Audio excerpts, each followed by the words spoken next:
ketika itu mereka melakukan riset terhadap kemampuan berpikir kritis mahasiswa, dosen, bahkan sampai profesor. Dan mereka dapatkan banyak juga orang yang mengaku dirinya kritis ternyata bukanlah seorang pemikir kritis. Mengapa hal ini terjadi? Karena yang dilihat oleh mereka adalah mereka menganggap diri berpikir kritis, tapi mereka terjebak dengan egosentris dan sosiosentris. Saya yang terbuka berpikirnya, realitasnya ketika berdebat tidak mau kalah. Saya yang mau menerima pendapat orang lain, realitasnya kadang-kadang memaksakan keputusannya sendiri. Saya yang katanya memiliki perspektif yang cukup luas, realitasnya selalu membaca dari satu perspektif tok. Nah, ini sebenarnya ciri dari egosentris dan sosiosentris. Mulai dari ego lalu terbentuk pada sosiosentris. Di Indonesia banyak sekali ya kelompok tertentu yang merasa dirinya yang paling benar, golongan tertentu merasa diri yang paling benar. Di luar kelompok dan golongan ini tidak ada kebenaran. Nah, ini sosiosentris. Mengapa ini bisa terjadi? Karena kita terjebak dengan weak critical thinkers. Di egosentrik dan sosiosentrik, di situ saya katakan kenapa itu bisa terjadi, karena manusia pada umumnya merasa diri memiliki ego ya. Kalau di psikologi, ego dan superego.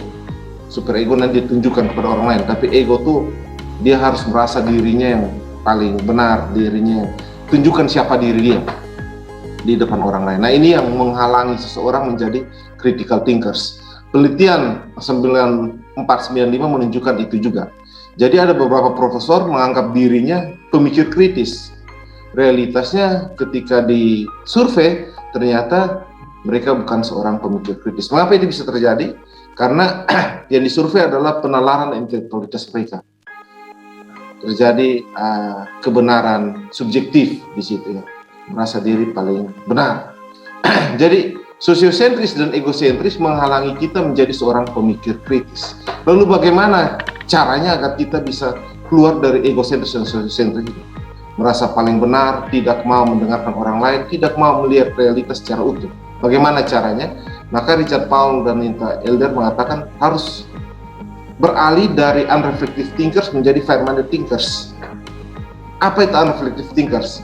Di materi saya, satu video yang pertama, itu unreflective thinker adalah orang yang tidak menyadari realitas sekelilingnya. Dia bekerja dan beraktivitas berdasarkan apa yang dia pahami. Kalau dalam dua materi sebelumnya, ini para masyarakat yang percaya dengan mitos ya. Jadi mereka menganggap bahwa mitoslah itu jalan satu-satunya kebenaran, pemilik kebenaran tunggal. Untuk itu kita berjalan saja seperti kemauannya dewa, kita berjalan saja seperti rutinitas kita sehari-hari. Ini unreflective thinker. Berserah pada apa yang terjadi pada diri kita, tidak berusaha memahami siapa kita. Ini unreflective thinker. Nah, kalau kita mau menjadi fair-minded thinkers, maka kita harus naik ke tahap berikutnya. Challenge thinkers. Challenge thinker ini biasa terjadi pada saat mana? Pada saat kita memiliki masalah. Pada saat ada masalah, misalnya kalau kalian nanti ini semester tahun pertama ya atau tahun kedua, biasa itu masih unreflective thinker. Ya, kuliahnya ikut teman, mau bolos bareng, kerja tugas bareng, tidak ada motivasi naikkan nilai, karena yang penting kuliah. Tapi nanti sudah tahun keempat, tahun kelima, ada teman yang sudah lulus dan kamu tinggal sendiri di kampus, tidak ada lagi teman, hanya ada adik angkatan tanya, kakak kapan lulus? Nah, di situ Anda bilang, ada masalah dengan perilaku saya selama ini. Kenapa yang lain sudah lulus, tapi saya yang belum? Gitu. Nah, Anda mulai menyadari, ada masalah. Padahal saya menjalani rutinitas setiap hari. Tapi kenapa yang lain lulus, lalu saya tinggal dengan adik angkatan saya yang mungkin 4 tahun di bawah saya. Ini Anda mulai menyadari ada masalah, challenge thinkers. Nah, ini muncul karena apa? Anda mulai menyadari bahwa ada masalah di sekitar yang harus Anda lihat. Kalau tidak, masalah ini menjerumuskan Anda kepada masalah yang lebih dalam. Ini challenge thinker. Nah, pada saat Anda memahami masalah ini, lalu Anda tahu, oke, saya harus memikirkan ini serius. Bagaimana cara saya lulus tepat waktu, walaupun sudah 4 tahun lebih ya, supaya jangan jauh dari teman-teman yang lain. Oke, maka Anda mulai, saya harus berubah menjadi beginning thinkers. Apa itu? Saya harus mengimprove diri saya, meningkatkan kualitas diri saya supaya saya lulus cepat. Berarti saya harus kerja, cari praktek yang cepat dan ambil tugas akhir, misalnya gitu. Nah, dia mulai melatih dirinya bangun pagi untuk ke kampus, ke perpus, kejar dosen, wali studi dan lain-lain. Dia mulai melatih. Tapi fokusnya dia adalah kepada lulus. Dia mulai berpikir bahwa ini masalah kalau dia tidak selesaikan. Dia mulai melatih diri, beginning thinkers.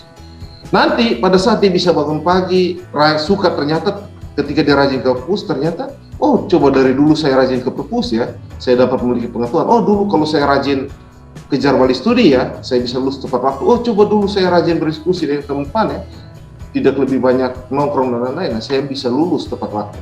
Di situ dia mulai menyadari, kenapa saya tidak improve aja diri ini terus. Maka dia naikkan ke practicing thinkers. Konsistensi untuk melakukan rutinitas dalam memahami realitas masalah maupun realitas kita. Dia mulai melatih dirinya.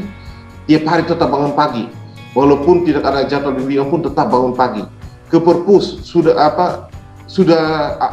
revisi pun, lalu tunggu jawaban dari pembimbing pun tetap saya ke perpus. Karena ini merupakan kesadaran diri saya. Ya. Saya itu seperti ini. Saya ini reflective thinker. Memahami tujuan saya hidup apa, memahami tujuan kuliah apa, memahami setelah ini saya mau kemana. Dia mulai mempraktekkan ini, melatih terus-menerus. Kebiasaan yang dia bangun dari beginner thinker itu. Yang dimulai dari masalah, kenapa yang lain sudah lulus, saya belum. Ini practicing thinker. Dia mulai melatih. Regular ya, continue. Nah, suatu saat dia akhirnya menjadi advanced thinker, berupaya agar apa yang dilakukan itu menjadi kebiasaan, bukan saja pada saat tugas akhir kuliah, tapi dia juga melatih. Misalnya saya makan harus jam berapa, makannya apa, saya kalau pulang ke kos pakai kendaraan apa, jalan kaki atau motor atau naik angkot. Dia mulai berpikir tentang berbagai hal selain dari tugas akhir dia, karena dia pikir ini penting. Karena apa? Saya harus memahami diri saya, harus melatih fisik saya, emosi saya, spiritualitas saya, dan intelektualitas saya. Advanced thinkers itu melatih untuk continue terus. Kalau dia lakukan ini terus menerus, maka walaupun dia terlambat lulus, tahun kelima dia keluar, dia bisa menjadi master thinkers. Dia hanya bisa latih 1-2 tahun. Mungkin teman-teman sudah lulus duluan. Apa yang terjadi ketika dia keluar? Dia akan menjalani rutinitas dia sebagai pemikir kritis, itu sudah sebagai indera keenam dia, jadi kebiasaan sehari-hari. Jadi kalau nonton berita pun dia tidak terjebak hoax karena otaknya selalu berpikir kritis, selalu hadir dalam kesadaran, kata Descartes ya. Dia nonton sinetron pun dia tahu mana yang kurang objektif dalam penempatan oleh sutradara, mana yang objektif, itu perilaku sehari-hari. Gitu. Dia tahu kalau dia mau melamar pekerjaan pun kemana yang akan menunjang tujuan hidup dia. Dia menjadi master thinkers. Dia tahu memilih tempat pergaulan dia. Lalu ketika teman-teman yang sudah lulus duluan ketemu dia, kamu menjadi sesuatu yang berbeda ya. Kenapa kamu berbeda begini? Kenapa kamu tanpa bertanggung jawab? Kenapa kamu tanpa bijak dan lain-lain? Dia bilang, saya lakukan pada saat saya menyadari ada masalah di sekeliling saya. Setelah itu saya melatih diri hingga menjadi accomplished atau master thinkers. Ya. Jadi accomplished master thinkers itu dari advance menuju master ya. Itu melatih kebiasaan menjadi habit. Ya. Kata Richard Paul, indera keenam kita ya. Jadi ya kalau mata melihat tanpa dilatih pun mata menangkap fakta di sekeliling kita, telinga tanpa dilatih pun dia bisa menangkap suara di sekeliling kita, kulit tanpa dilatih pun secara sadar dia bisa menangkap suhu di sekeliling kita. Maka ketika dia menjadi master thinkers, maka critical thinking tanpa dilatih pun, tanpa disadari pun dia tetap kritis, karena dia menjadi kebiasaan saja. Gitu. Nah, minggu-minggu yang lalu ada yang bertanya bagaimana cara mengupgrade ini. Cara mengupgrade-nya adalah dari challenge thinkers. Tahu bahwa ada masalah di sekeliling kita yang perlu kita cermati. Jika tidak tahu ada masalah, maka kita akan terjebak dengan unreflective thinker. Jika kamu tidak dapat masalah, kamu tidak dapat challenge. Kamu tidak memulai, kamu tidak melatih diri, dan kamu tidak menjadi master atau accomplished thinker. Tapi jika kamu mendapat masalah, kamu akan meningkatkan kesadaran diri.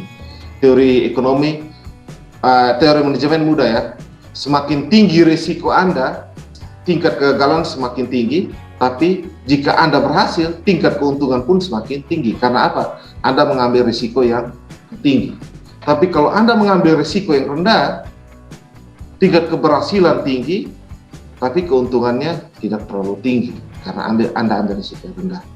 Gitu. Jadi, jika Anda memahami masalah, mencari tahu masalah sekitar Anda, maka Anda makin sadar diri. Jika Anda sadar diri, melatih kesadaran dalam diri Anda terus-menerus, suatu saat Anda bisa menjadi orang bijaksana. Tapi kalau Anda selalu menghindar dari masalah, maka kita kurang melatih otak kita untuk memahami realitas di sekeliling kita. Nah, itu secara sederhana. Oke, itu intisari dari materi yang saya sudah bagikan dari minggu lalu dan kalian sudah pelajari, harapan saya. Oke, kita mulai diskusi. Silakan Brigita. Oke Pak, terima kasih. Suara saya kedengaran? Ya, kedengaran. Jadi begini Pak, saya ingin tanya, kan ada beberapa tahapan tadi. Ya. Nah, biasanya kan dari unreflective thinker kita mau mulai mendapat masalah, mulai banyak bertanya. Berarti itu kita sudah masuk di tahapan challenge thinker. Ya. Nah, biasanya tidak sedikit juga saat kita banyak bertanya atau apa itu, kadang kita menemukan banyak pertanyaan dan kita bertanya, tetapi seringkali kita mendapat penolakan. Misalnya dari luar bilang, kamu terlalu banyak tanya, terlalu banyak ini itu, sudah diam saja. Nah, itu biasa hal itu yang membuat kita jadi malas untuk berpikir. Jadi yang ingin saya tanyakan, bagaimana kira-kira tanggapan kita untuk menanggapi orang-orang yang seperti itu? Terima kasih Pak. Oke, ingat, berpikir kritis itu tidak terjadi di luar diri kita, tapi di dalam diri kita. Ingat, saya selalu tunjukkan gambar bahwa dari awal pertemuan, apa yang terjadi di pikiranmu? Di pikiran kepala manusia. Jadi tidak terjadi di luar. Hanya kebanyakan kita terjebak dengan egosentris dan sosiosentris. Contoh Brigita tadi kan mendengarkan pendapat orang. Kalau tidak didengarkan, ada kemungkinan saya salah. Nah, ini terjebak dengan kalau saya daripada saya dipermalukan, mending saya dengar aja, egosentris kan.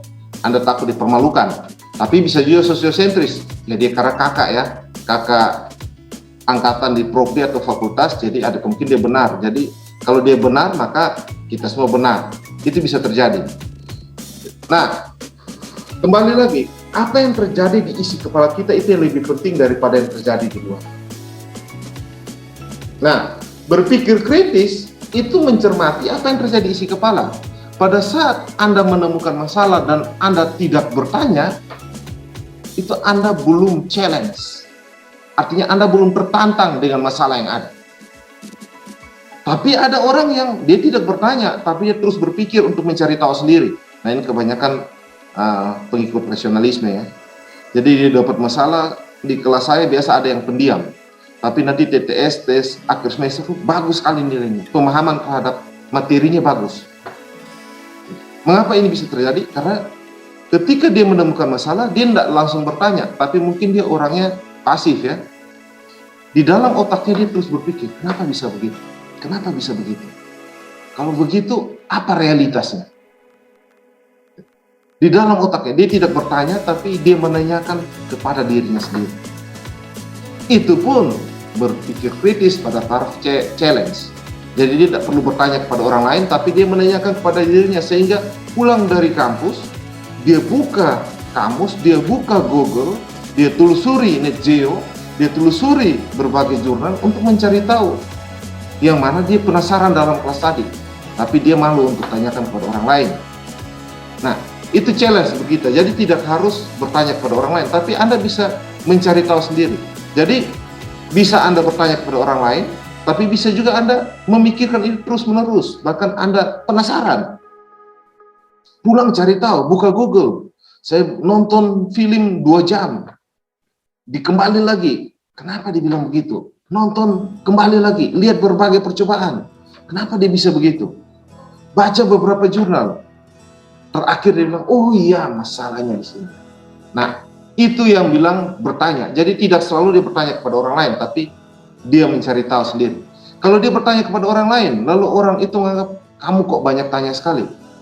Nah, lalu bagaimana dirinya menanggapi hal itu? Ya kalau dia challenge thinker ya, dia tidak pusing dengan pertanyaan orang lain. Dia tidak pusing dengan kondisi egonya. Bahwa jika saya terlalu banyak tanya, nanti orang memusuhi saya. Padahal saya baru mau datang di Salatiga untuk belajar. Dia tidak pusing dengan egonya. Dia tidak pusing dengan pendapat orang lain. Yang dia pusingin atau yang dia pikirkan hanya masalah yang dia belum ketahui ini. Sehingga dia akan terus bertanya. Jika kamu tidak menjawab, dia pergi tanya ke orang lain. Dia akan cari tahu. Karena apa? Ini masalah bagi dia. Dan ini bukan sekedar bertanya. Saya bertanya karena saya ingin cari tahu. Karena mungkin ini yang akan menjadi objek penelitian saya. Ini yang bisa menjadi fokus dari pemikiran saya. Jadi bertanya kepada orang. Nah, ini yang dibutuhkan dari critical thinkers. Jadi dia bisa bertanya kepada orang lain, tapi kalau orang lain menganggap dia musuh, ya dia jangan fokus kepada orang lain. Ingat, critical thinkers, apa yang terjadi kepada kita? Menjadi critical thinking, kita bisa bilang kita sudah kritis, tapi realitasnya kadang-kadang kurang kritis karena kita takut ego kita diinjak-injak atau dipermuka orang lain. Takut kita dikeluarkan dari kelompok kita. Nah itu. Jadi ketika dia bertanya kepada orang lain bilang, sudah kamu terlalu banyak tanya, diam aja kan masih baru. Pergi tanya ke dosen, tanya ke senior atau kakak angkatan yang lain. Karena apa? Saya tidak mau terjebak dengan pendapat bahwa saya hanya sombong, tapi saya ingin terjebakkan pikiran saya pada masalah yang saya penasaran ini. Kenapa sih? Kenapa sih? Kenapa sih? Kalau dia tidak mau jawab, saya cari lagi. Kenapa sih? Orang mau ngamuk-ngamuk, terlalu banyak tanya. Ya karena saya penasaran. Saya tidak mau terima begitu saja jawaban yang membuat saya penasaran. Kenapa sih banyak orang yang bilang bumi itu datar? Kenapa sih? Realitasnya kan sudah ada roket yang keluar bumi dan memotret bumi itu tidak datar. Kenapa banyak orang yang masih dengan teori yang sulit dibuktikan seperti itu? Kenapa sih? Kenapa? Bertanya kepada orang lain. Dia akan cari tahu, tanya ke orang lain. Tapi ada yang sibuk dengan pikirannya sendiri. Dia pergi, dia cari jurnal, dia pelajari sendiri. Dia tahu pun, ya dia puaskan dirinya. Jadi tidak bertanya kepada orang lain. Jadi kalau Brigita bilang bagaimana tanggapan saya atau kalian jika bertanya lalu orang mengintervensi kalian supaya jangan bertanya, ya kalau kamu penasaran, mau beralih dari unreflektif menjadi reflektif, ya terus bertanya, cari tahu, jangan capek untuk bertanya. Ingat, critical thinkers adalah orang yang selalu terus bertanya. Karena apa? Banyak realitas di sekitar kita yang belum didefinisikan. Maka di seluruh dunia banyak perguruan tinggi, banyak riset, tapi masih banyak juga realitas yang belum ditemukan, belum didefinisikan, belum diteorikan. Jadi kenapa harus berhenti bertanya? Kalau dilarang bertanya, maka saya akan cari tahu sendiri. Karena apa? Di kepala saya yang bertanya. Ini bukan tanya untuk mengujimu, bukan tanya untuk menyombongkan diriku, bukan tanya untuk membuat aku dilihat, tapi saya bertanya karena ada rasa penasaran, kuriositas ya, rasa tidak percaya, meragu-ragukan terhadap masalah. Begitu Brigita. Jadi belajar itu tidak harus bertanya kepada orang lain, tapi Anda juga bisa bertanya, mencari tahu sendiri jawabannya, dan pertanyaan itu dimulai dari isi kepala Anda. Oke, saya membaca pertanyaannya Maria Octavia. Apa yang dilakukan oleh orang yang berpikir kritis jika melakukan kesalahan? Seorang pemikir kritis tidak pernah takut untuk melakukan kesalahan. Seorang pemikir kritis tidak pernah takut untuk melakukan kesalahan. Karena tujuan dia adalah memahami masalah. Ketika dia salah memahami masalah tersebut, dia akan bertanya, kenapa saya mengalami kesalahan? Dia cari tahu lagi. Bagaimana logika dari masalah ini supaya runtuh? Jadi, seorang pemikir kritis tidak takut salah. Karena fokus dia adalah untuk memahami realitas di sekeliling. Jadi, bagaimana kalau pertanyaannya, apakah yang dilakukan orang kritis, apakah yang dilakukan oleh orang yang berpikir kritis jika melakukan kesalahan? Ya, dia akan memperbaiki kesalahannya dengan mencari kejelasan. Nanti kalian akan memahami standar intelektual. Yang pertama adalah clarity, kejelasan. Jika dia salah memahami realitas, maka dia akan mencari lebih jelas kira-kira yang benarnya bagaimana. Dia tidak akan langsung rendah diri dan down, enggak. Karena fokusnya adalah memahami kebenaran di balik realitas, memahami masalah, memahami lingkungan sekitar, bukan fokusnya pada mempertahankan ego. Ingat, seorang pemikir kritis harus bisa menekan egosentris dan sosiosentrisnya dia. Jadi jika dia salah memahami realitas, dia bilang, oke, saya salah, berarti saya perbaiki. Gitu. Begitu ya, Maria, dia tidak terjebak dengan ego dan sosiosentris. Salah lalu malu dan lain-lain. Dia fokus kepada memahami masalah, memahami realitas, memahami lingkungan sekitar. Jika salah, dia akan perbaiki. Karena syarat standar intelektualitas yang pertama adalah clarity, kejelasan. Jika dia memahami sesuatu dengan tidak jelas, maka dia akan menggunakan metode yang lain supaya lebih jelas, bukan down, bukan rendah diri dan lain-lain. Begitu ya Maria? Cukup atau untuk Maria dan Brigita? Brigita bagaimana jawaban saya yang pertama? Cukup Pak. Oh ya. Terima kasih. Oke. Maria, apakah itu maksudnya ataukah? Iya Pak, terima kasih. Oke. Ada lagi yang mau bertanya? Silakan. Silakan Rasela. Iya Pak, saya mau bertanya. Jika kita mau menjadi pemikir yang aktif, kan kita harus menerima gaya pemikiran kita sendiri. Kalau emang tidak baik kan kita harus bisa mengubah. Nah itu gimana caranya kita buat mengetahui gaya berpikir kita? Terus juga kalau misalnya kita mau mengubah tuh gimana caranya Pak? Karena kan tidak semudah dan secepat itu kita bisa mengubah gaya berpikir. Terima kasih. Oke, terima kasih. Bagaimana kita tahu pemikiran kita salah dan bagaimana cara mengubahnya jika salah? Ingat, ketika kita berpikir, itu kita berpikir tentang realitas di luar diri kita. Materi 2, 3 itu sudah menjelaskan bahwa yang manusia lakukan adalah berpikir tentang realitas di luar diri. Kalau kita pun berpikir tentang realitas diri kita, kita akan menganggap manusia, organ tubuh kita, psike ya, jiwa kita itu adalah objek. Jadi si subjek jika dia salah memahami objek, bagaimana caranya untuk memperbaiki? Ya dia akan mengamati, menggunakan metode yang lebih tepat untuk mendekati objek. Ingat kembali Immanuel Kant ya, jika kalian memiliki pengetahuan yang salah, standar yang salah, ciri-ciri yang salah untuk mendekati objek, walaupun objek itu menampakkan dirinya secara jelas pun, kalian tidak bisa lihat. Karena apa? Pengetahuan kalian, kacamata kalian salah. Jadi kalau dia, bagaimana tahunya dia salah? Ya coba Anda uji validitas dari objek itu, apakah sesuai enggak pengetahuan saya dengan objek? Kalau tidak sesuai, maka ada kemungkinan pengetahuan yang saya pakai salah. Ada kemungkinan metode saya untuk memahami objek salah. Ada kemungkinan alat yang saya gunakan untuk mendekati objek salah. Saya harus memperbaiki. Bagaimana caranya? Dia menguji. Kalau rumus probabilitas, kemungkinan. Rumus probabilitas itu punya titik kedekatan bahwa dia berapa persen menuju mendekati kepastian. Nah, bagaimana Anda katakan bahwa rumus probabilitas Anda tuh presisinya, ketepatannya sangat tinggi? Bagaimana caranya? Ya Anda uji. Ya dia tidak boleh misalnya lewat dari angka 0,12. Kalau lewat dari angka 0,12 maka dia tidak tepat. Jadi dari 0,1 sampai 0,12 itu kemungkinannya tinggi. Lewat dari itu kemungkinannya rendah. Ya Anda uji, kalau semua di dalam range antara 0,1 sampai 0,12, maka yang Anda amati, realitas yang Anda deskripsikan itu benar. Tapi tiba-tiba kok hari Jumat dia lari lain, hari Sabtu dia lari lain. Berarti ada kemungkinan alat analisis saya salah. metode yang saya pakai salah, kacamata yang saya pakai salah. Jadi uji, begitu, Rasela. Jadi uji dia. Kalau dia salah, gunakan metode yang tepat.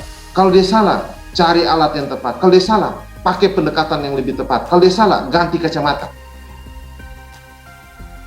Jadi kalau mata Anda kabur, pakai minus sekian. Kalau Anda kabur, pakai kacamata minus sekian. Sudah jelas, pakai kacamata itu setiap hari. Jangan masih kabur, tetap pakai. Kalau Anda kacamata kabur yang Anda pakai, maka Anda bisa salah mengenali orang. Orang tua Anda panggil om, tante, padahal ayah dan ibu Anda. Mengapa? Masalahnya di kacamata. Bagaimana caranya supaya Anda tahu bahwa kacamata Anda benar, tidak kabur? Ya Anda coba berbagai lensa kacamata minus itu. Uji. Oh ya, ini jelas. Kenapa jelas? Konsistensi. Ketika diganti huruf A menjadi B, jelas.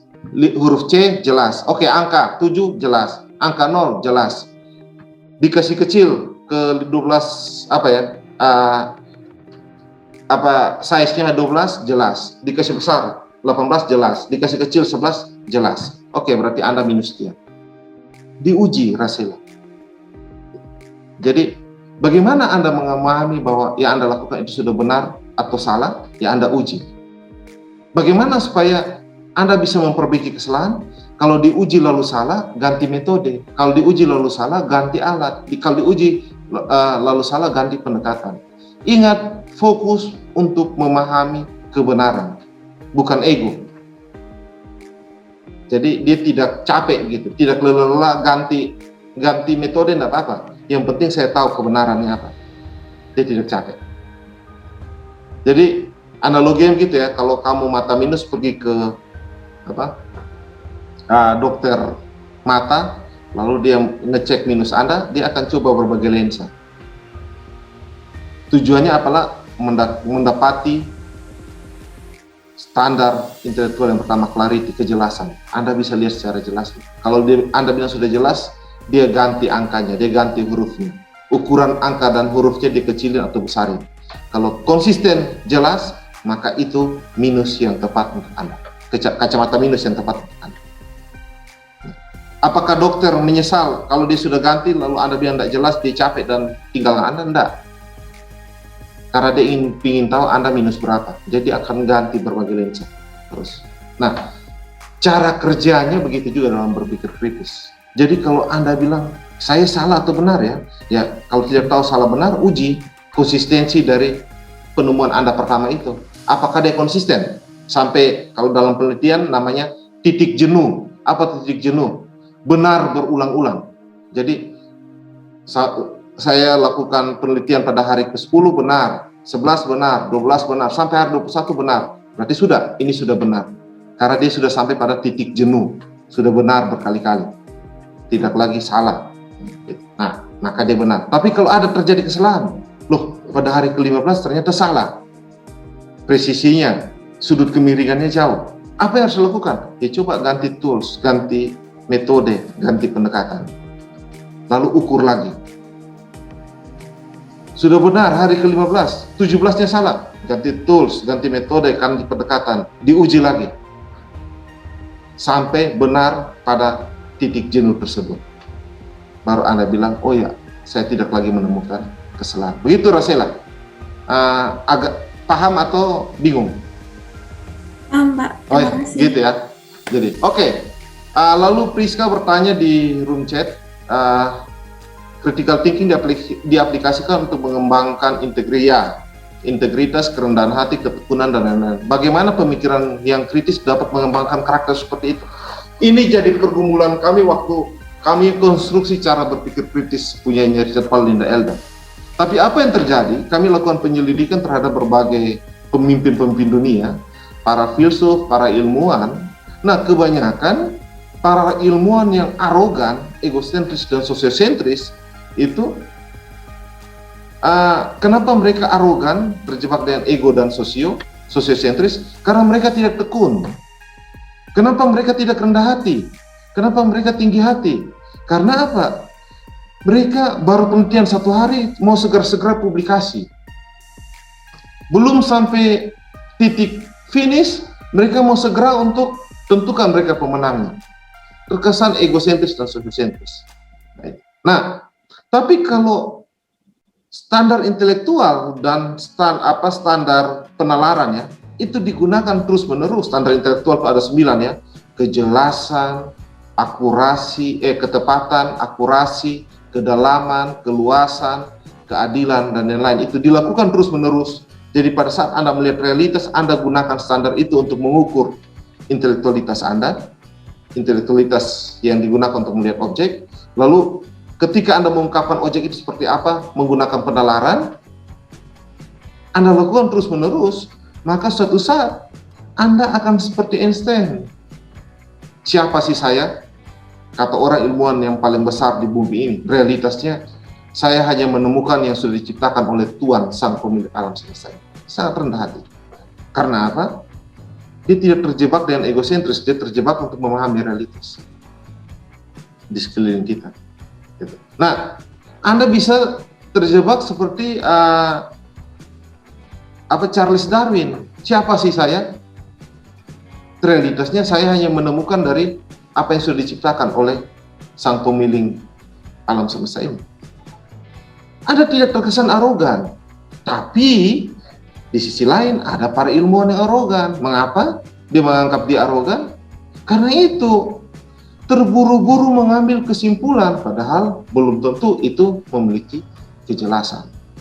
Dengan demikian, kalau Anda melatih menggunakan standar intelektualitas dan elemen bernalar secara terus-menerus, tadi ya, bukan hanya challenge, bukan hanya begini, tapi practicing, lakukan terus-menerus secara regular. Bahkan mau makan siang pun saya harus jelas makannya apa, tujuannya untuk apa di penalaran. Gitu. Kenapa saya harus banyak makan daging? Tujuannya apa? Kenapa nasi saya banyak? Tujuannya apa? Kenapa saya butuh vitamin C? Tujuannya apa? Jika Anda berpikir pada hal-hal yang hanya untuk makan ya, bukan selain kuliah ya, itu, maka suatu saat karakter Anda yang Priska bilang kerendah hatian, integritas, dan ketekunan muncul.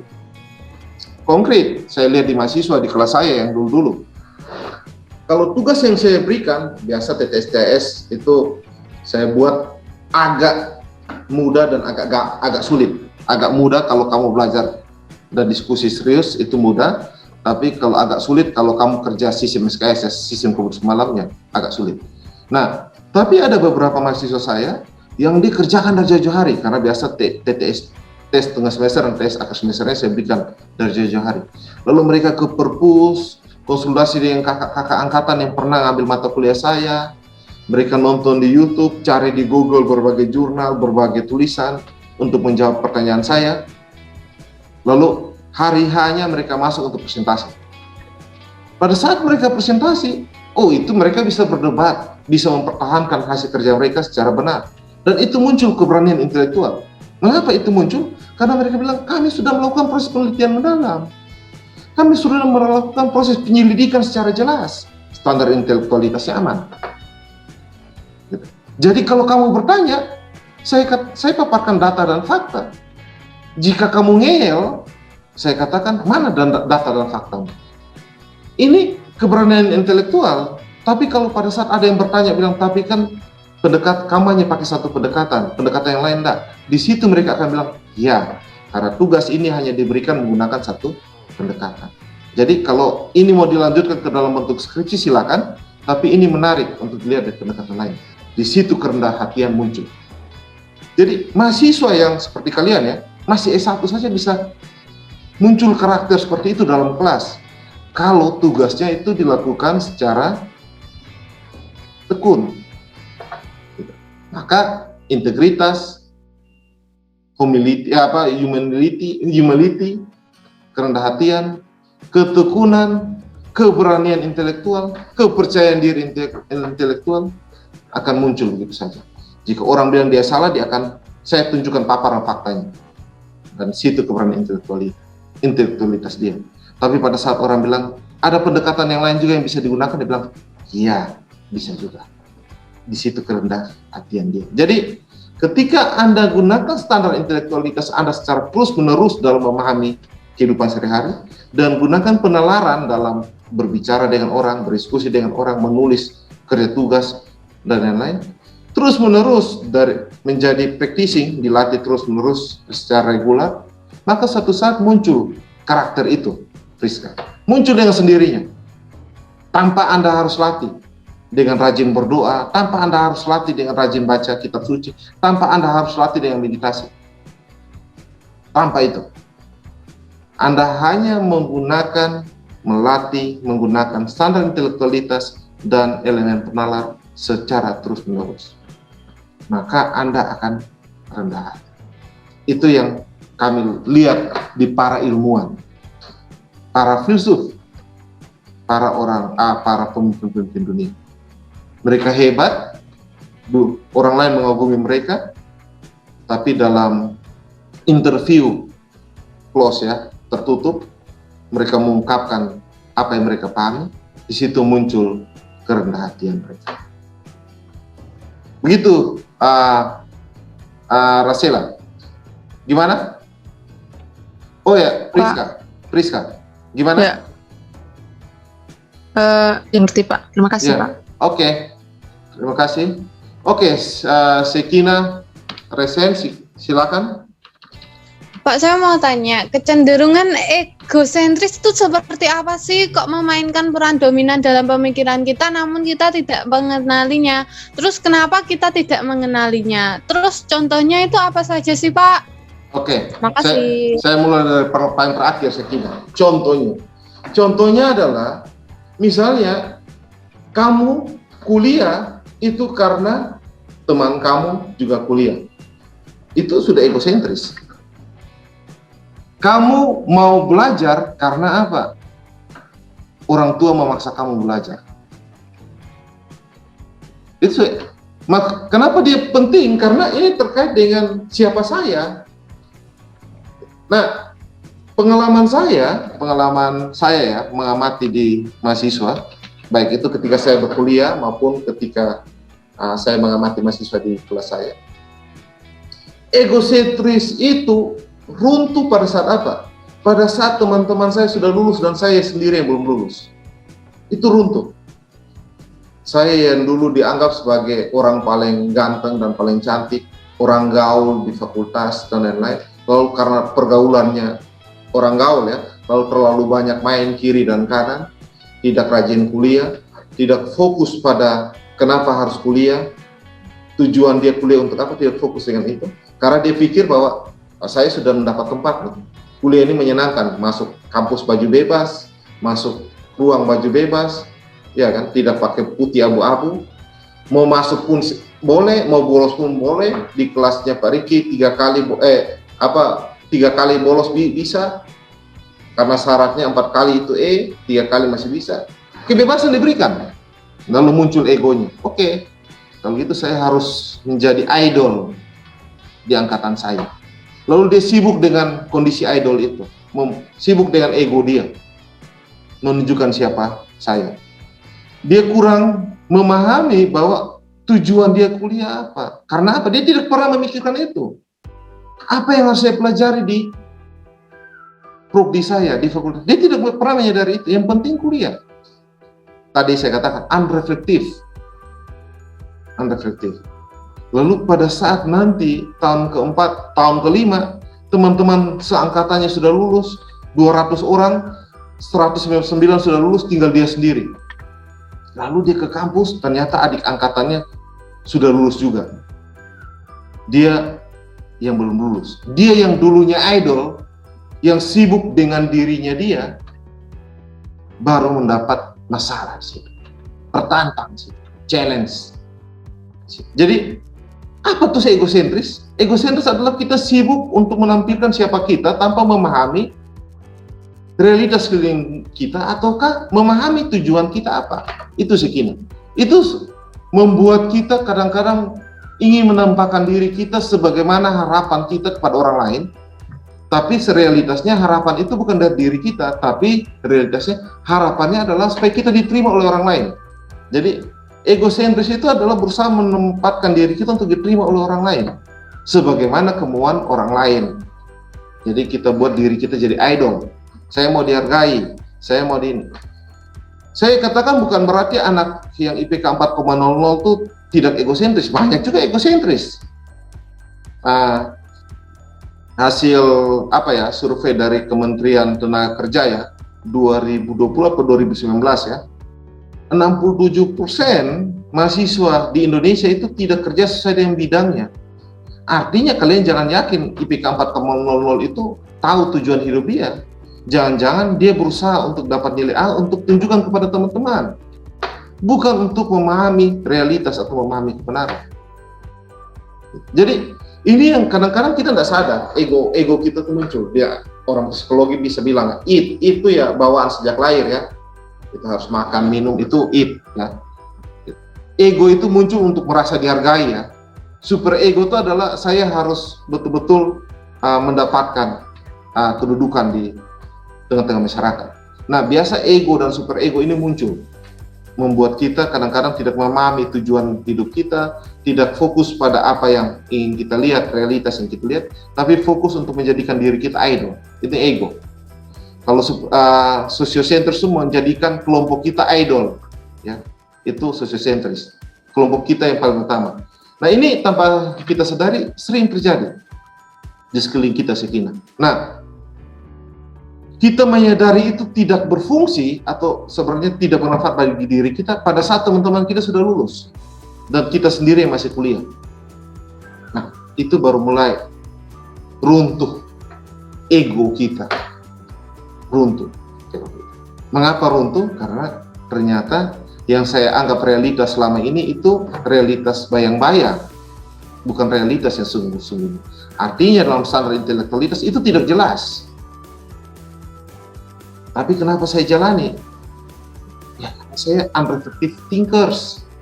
Orang yang tidak menyadari diri saya dan sekeliling saya. Saya hanya berusaha menyenangkan orang lain supaya diri saya diterima. Tapi saya tidak tahu tujuan saya kuliah untuk apa, mata kuliah apa yang saya harus tekuni, kira-kira setelah ini saya mau kemana, lulus berapa tahun, apalagi saya mau makan apa hari ini, minum apa hari ini, tidur jam berapa, itu saya tidak pikirkan. Jadi ego itu bentuknya seperti itu, Sekina. Contoh konkretnya yang saya berikan itu. Kenapa itu bisa terjadi? Ya, pada saat di dalam diri manusia kadang-kadang ego itu selalu muncul. Maka dalam Muslim bilang puasa itu adalah bulan-bulan untuk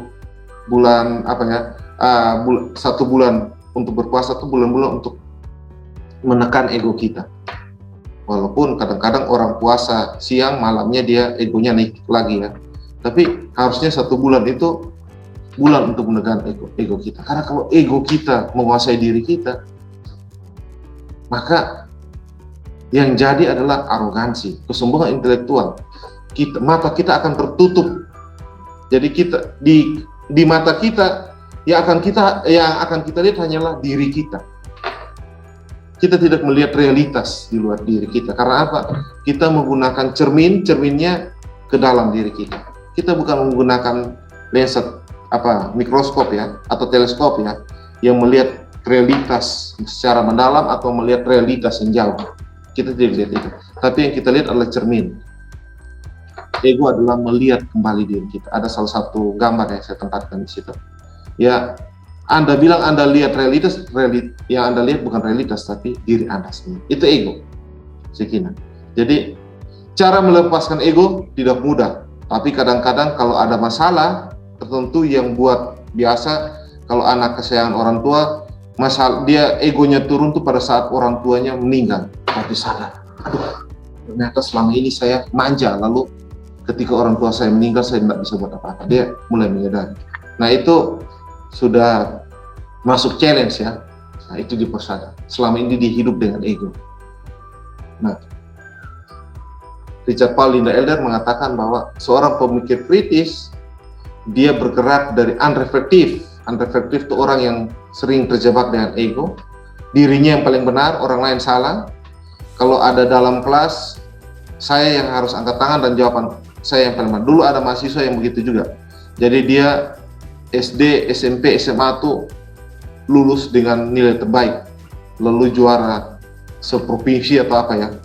Lalu tiba-tiba di kuliah, ketika masuk kuliah, lalu dosen bilang pemikiranmu salah, tersinggung dia, tidak mau masuk kampus. karena merasa bahwa saya sudah terbaik dari SD, SMP, SMA. Padahal pola pendidikan di sekolah beda dengan universitas.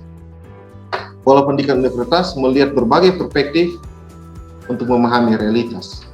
Kalau pendidikan di sekolah khususnya di Indonesia itu mendrill orang untuk bisa lulus ujian nasional ya, lulus SD, SMP, SMA. Kalau universitas menyiapkan orang untuk masuk realitas masyarakat. Jadi dia harus membuka cakrawala cara berpikir mahasiswa, gitu, sehingga mahasiswa bisa survive nanti kembali kepada masyarakat. Ini beda. Pada saat dia masuk ke universitas, dosen bilang cara mau berpikirmu salah, dia tidak mau ke kampus, tidak mau kuliah, telepon orang tua dia. Saya sudah benar kok, dosen bilang salah. Nah ini terjebak dengan ego. Muncul karena apa? Karena kita unreflective thinker, orang yang tidak menyadari diri kita dan realitas di sekitar kita. Itu Sekina. Mungkin bisa menjawab ya dari contohnya. Gimana Sekina? Berarti itu intinya tuh kita mengambil sebuah keputusan tuh bukan dari diri kita sendiri, tetapi dari lingkungan luar ya, sehingga membuat kita tuh harus bisa dan harus menjadi sebuah bintang dalam bidang tersebut gitu Pak. Ego itu muncul karena kita ingin dihargai di lingkungan kita. Kita ingin merasa paling unggul. Fokusnya adalah pokoknya saya. Persoalannya adalah itu benar atau salah saya tidak penting, pokoknya salah saya. Itu jelas atau tidak jelas itu tidak penting. Itu akurat atau tidak akurat itu tidak penting. Tepat atau tidak tepat itu tidak penting. Pokoknya harus saya. Dan ketika saya menjawab, ketika saya memberikan pernyataan, yang lain sudah tidak perlu lagi. Karena kalau saya memberikan pernyataan, jawaban itu sudah benar. Jadi dia sebenarnya kalau dalam penelusuran ya, sebenarnya itu bermula dari dalam diri, tapi untuk diterima di luar diri, begitu Sekina. Jadi dia ingin jadi idol di luar. Jadi idolnya kan di luar. Tidak mungkin Anda idol diri sendiri kan? Itu. Jadi idol di luar, di kelompok Anda, tapi itu bermula dari dalam diri Anda. Pokoknya ketika saya ke UKSW, saya masuk fakultas ini, saya harus yang paling utama. Kalau tidak paling utama, mending saya dosa kuliah. Itu ego. Jadi hati-hati dengan itu. Jadi pahamilah realitas di luar diri Anda sehingga secara jelas, sehingga Anda tahu bahwa Anda terjebak dengan ego ataukah Anda terjebak dengan objektivitas. Objektif ya, bukan dengan ego. Begitu Sekina. Bagaimana? Berarti menurut Pak dosen itu kecenderungan egosentris itu berdampak negatif. Kan dia itu Pak berusaha untuk membuktikan bahwa dia itu bisa. Ya, dalam berpikir kritis itu negatif. Kalau kamu ingin menunjukkan kamu bisa, itu ego. Persoalannya adalah dalam berpikir kritis, kalau kamu harus memahami segala sesuatu secara jelas, akurat, dengan tepat, bukan masalah dirimu bisa atau enggak, tapi kamu memahami sesuatu secara jelas, tepat, akurat enggak. Gitu. Itu lebih penting daripada kamu bisa atau tidak. Nilai A itu tidak terlalu penting. Yang penting kamu paham apa yang kamu pelajari. Berpikir kritis adalah paham apa yang kamu pelajari. A itu tidak terlalu penting karena A itu hanya memuaskan ego mahasiswa. Paham ya, Sekina? Mungkin saya akan pakai contoh itu. Ada mahasiswa, ada mahasiswa yang terakhir dia dapat E, tapi dia sudah puas. Siapa itu? Ya, Steve Jobs kan? Steve Jobs kan drop out, tapi dia paham. Maka dia masuk kelas tuh bukan untuk dapat nilai. Saya ingin paham cara kerja logika. Saya ingin tahu cara kerja teknologi. Steve Jobs menunjukkan itu. Saya tidak butuh nilai, karena nilai hanya memuaskan ego seseorang. Tapi saya ingin paham apa yang saya pelajari. Maka Steve Jobs tuh drop out, tapi tiba-tiba dari garasi dia bisa buat Apple. Lalu orang bilang, nilai itu penting enggak? Steve Jobs bilang, nilai itu hanya representasi dari pemahamanmu, tapi banyak orang mengejar fokus ke nilai, pemahaman tidak penting. Maka ada mahasiswa dan siswa yang nyontek, ada mahasiswa dan siswa yang copy paste, ada mahasiswa dan siswa yang plagiat, karena fokusnya ke nilai, tidak fokus ke pemahaman. Nah, jadi berpikir kritis tidak fokus pada nilai A, B, C, karena itu hanya simbol.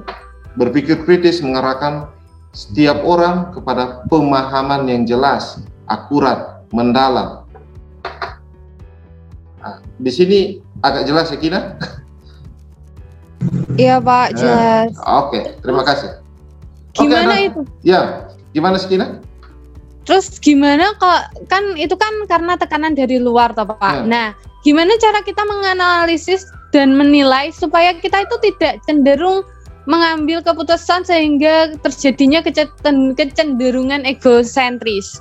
Oke, kalau Richard Paul dalam tahap itu dia bilang gini, pada saat manusia menemukan masalah, maka dia baru sadar bahwa dia harus berpikir mendalam tentang sesuatu di luar diri dia. Jadi kalau teman-teman selama ini yang Rick, kamu tuh yang paling pintar, Rick, kamu tuh mudah bergaul, Rick, kamu tuh orangnya asik. Ini kan egosentris kalau saya menerima itu secara baik kan. Oh, Rick itu mudah diterima, orangnya asik, paling pintar dan lain. Kemana-mana saya merasa jadi idol. Nah, bagaimana caranya supaya saya menyadari pernyataan mereka itu betul atau enggak? Jangan-jangan ini hanya puja-puja untuk saya traktir. Jangan-jangan ini puja-puja supaya saya mau berteman dengan mereka. Jangan-jangan ini puja-puja karena ada maksud tertentu. Jadi sebenarnya yang saya pahami itu adalah ketidakjelasan. Bagaimana caranya? Ya oke, saya uji. Kalau kamu bilang saya asik, saya itu asiknya orang seperti apa? Menurut kamu? Oh, kamu tuh diajak jalan enak, ngobrolnya enak. Kenapa obrolan saya enak? Oh, kamu berpikiran terbuka dan lain-lain. Kenapa saya berpikiran terbuka? Karena saya ngobrol hal yang sensitif pun kamu tidak cerita kepada orang lain. Kenapa menurut kamu saya lakukan itu? Saya melakukan pertanyaan untuk menguji apakah saya orang betul-betul asik. Saya menguji apakah saya betul orangnya gaul. Saya menguji apakah saya orang yang betul-betul pintar. Saya menguji realitas yang menunjukkan, menampakkan kualitasnya ini. Dalam pendekatannya Kan ya, Sekina. Jadi kalau orang bilang saya rajin belajar, pintar, gaul, dan asik, saya akan uji. Saya tidak akan terima begitu saja. Karena kalau saya terima begitu saja, jadi unreflective thinker ya. Ego yang muncul, sombong. Tapi saya akan uji.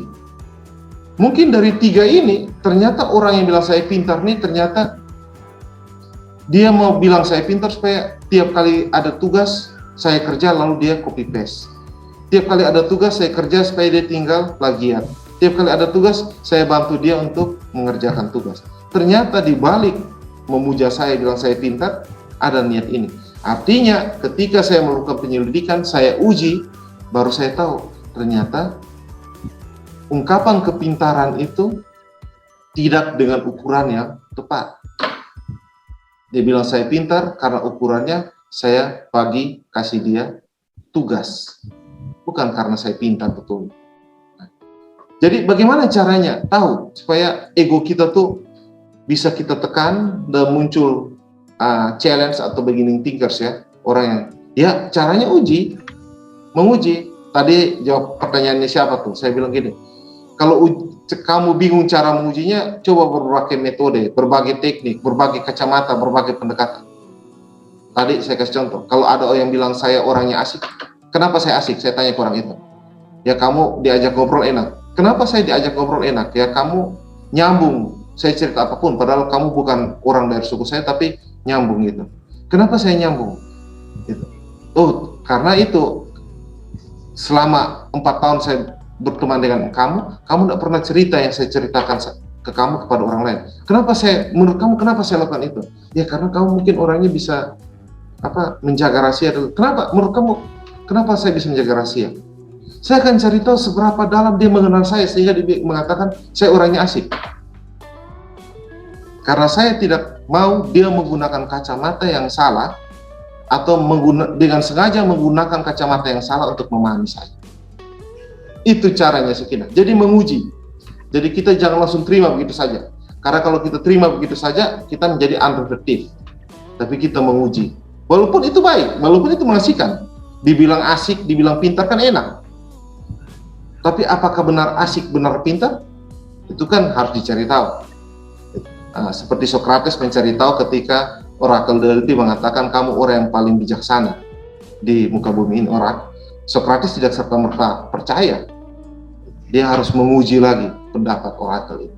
Jadi caranya, bagaimana caranya? Yang menguji Sekina. Dalam berpikir kritis, tanpa rasa penasaran dan tanpa proses menguji, challenge diri Anda untuk memahami masalah, diuji, memahami masalah, diuji, Anda tidak mungkin mengalahkan ego Anda, dan Anda tidak mungkin menjadi orang yang bijaksana. Begitu Sekina. Gimana? Baik Pak, terima kasih untuk semua jawabannya. Ya, terima kasih Sekina. Ya, silakan Pak Patrick ya. Patrick Kresen, silakan Patrick. Terima kasih Pak. Izin bertanya, saya ingin bertanya mengenai yang sosiosentrik. Mungkin saya kurang paham. Sebenarnya sosiosentrik itu bagaimana Pak? Bagaimana dan kenapa ada yang di slide Bapak egosentrik dan sosiosentrik itu kayak dihubungkan Pak? Ya. Kurang paham. Terima kasih Pak. Kalau egosentrik Patrick itu menganggap dirinya yang paling benar. Pusat kebenaran itu diri saya. Egosentrik. Nah itu yang pernah terjadi pada saat kebenaran dimiliki oleh sekelompok orang tok, egosentrik ya. Saya yang memahami kebenaran, egosentrik. Nah, sosiosentrik itu keberlanjutan dari egosentrik. Kebenaran itu hanya milik kelompok saya. Nah, sekarang banyak ya. Di Kristen ada yang menganggap bahwa yang Kristen tuh yang Injili, yang di luar Injili itu bukan Kristen. Misalnya begitu ya. Di Muslim yang Islam sejati itu yang ini, kelompok yang di luar ini itu bukan Islam. Merasa diri yang paling benar. Nanti kalau bertemu dengan orang Jerman seperti Frans Martin Susenau ya, yang akhirnya menjadi warga negara Indonesia, lalu bilang, Frans, kamu tuh orang Jerman, kamu kurang Indonesia, saya yang benar-benar orang Indonesia. Nah ini sosiosentris, Patrick. Jadi merasa kelompok saya yang paling benar, merasa kelompok saya yang paling unggul. Itu terjadi sekarang banyak.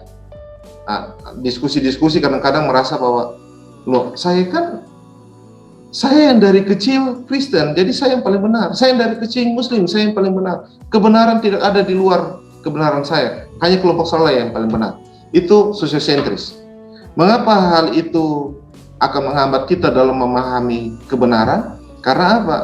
Ketika kita memuji, dan memusatkan kebenaran hanya milik saya atau milik kelompok saya, maka kita menutup teknik, metode, pendekatan yang lain untuk mendeteksi kebenaran. Nah, saya kasih contoh konkret apa?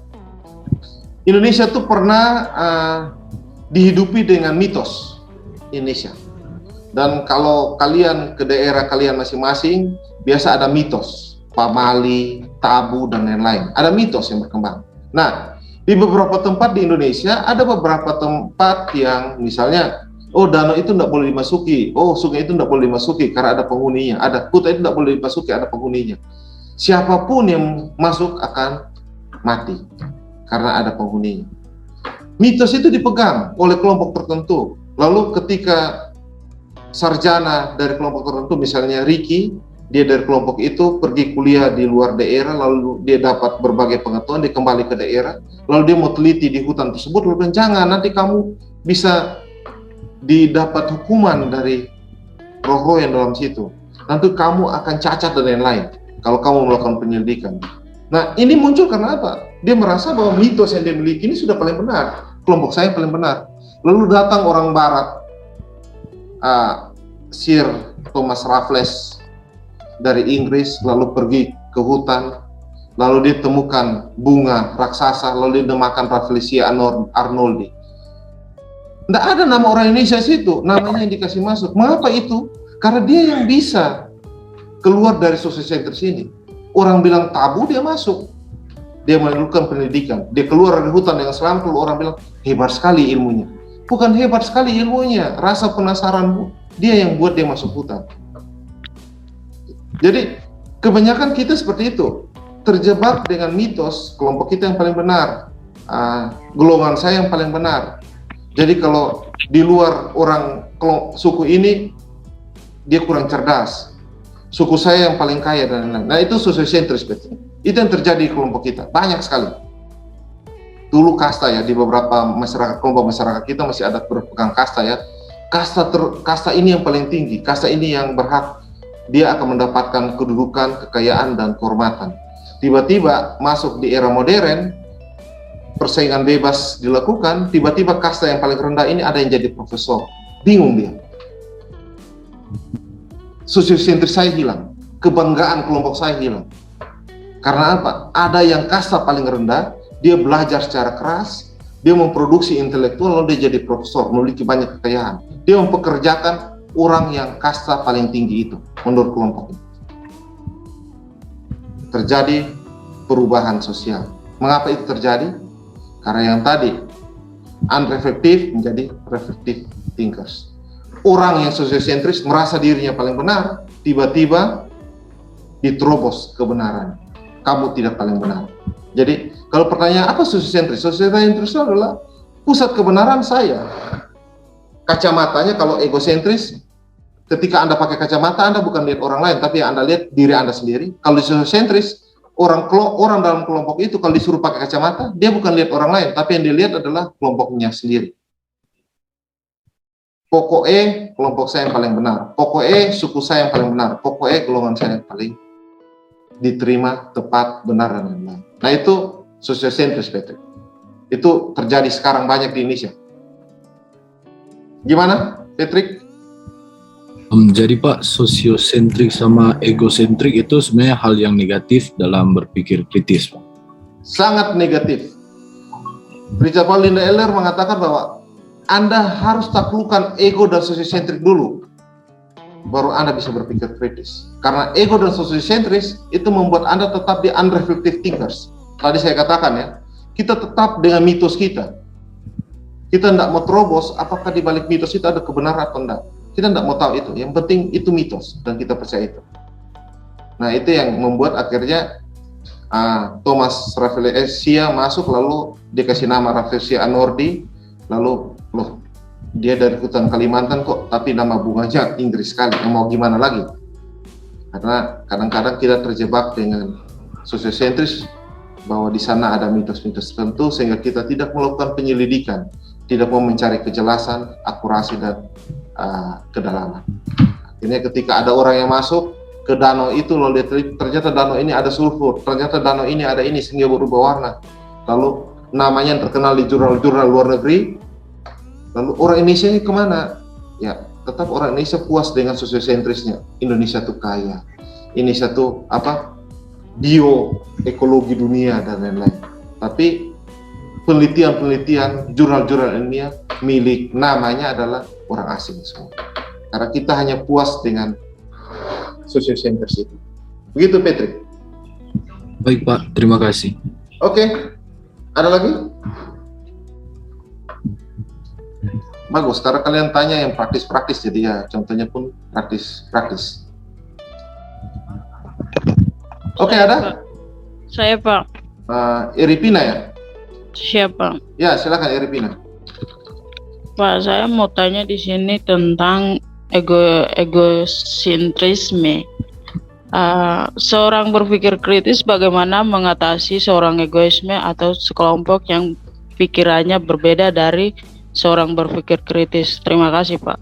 Bagaimana caranya adalah dengan menguji. Kalau misalnya kamu merasa diri kamu asik, Iripina, ya saya akan tanya, asik itu apa? Kenapa kamu menganggap dirimu asik? Kenapa kamu menganggap dirinya kamu orang yang paling gaul? Kenapa kamu menganggap diri kamu orang yang paling pintar? Saya akan tanya itu. Caranya adalah dengan menguji kebenaran yang mereka merasa mereka punya itu. Mengapa saya bilang merasa ya? Karena itu asumsi ya. Biasa egosentris dan sosiosentris itu berada di balik asumsi. Tadi saya katakan mitos ya. Sesuatu yang Anda percayai tapi Anda belum buktikan. Jadi, ya saya akan bertanya dengan itu, Irvina. Saya akan menguji hal itu. Saya seorang pemikir kritis, saya akan bertanya, mengapa kamu orangnya gaul? Kenapa kamu mengatakan diri kamu gaul? Kenapa kamu mengatakan diri kamu pintar? Kenapa? Saya akan tanya. Sampai kamu menyadari kalau kamu gaul terbatas sampai mana, di luar itu kamu kurang gaul. Kalau kamu pintar terbatas sampai mana, di luar itu kamu harus belajar lagi. Jadi bagaimana cara mengatasinya? Ya saya akan menguji kalau kamu mengatakan dirimu pintar. Seperti tadi, bagaimana dokter mata memahami dia minus berapa? Ya saya akan pakai berbagai lensa, menguji, memasukkan berbagai lensa minus, untuk supaya dia mendapatkan kejelasan. Oh, itu huruf A. Ya, A benar? Ya, A. Kabur atau jelas? Jelas, Pak. Oke. Saya kasih kecil ya, ini. Apa yang kamu lihat? C. Huruf C benar? Ya, kabur atau jelas? Jelas, Pak. Oke, saya kasih kecil lagi ya. Huruf apa? Z. Z benar? Ya. Kabur jelas? Jelas. Oke, berarti kamu minus sekian. Uji. Kalau dia merasa diri benar, uji. Apakah benar, betul-betul benar?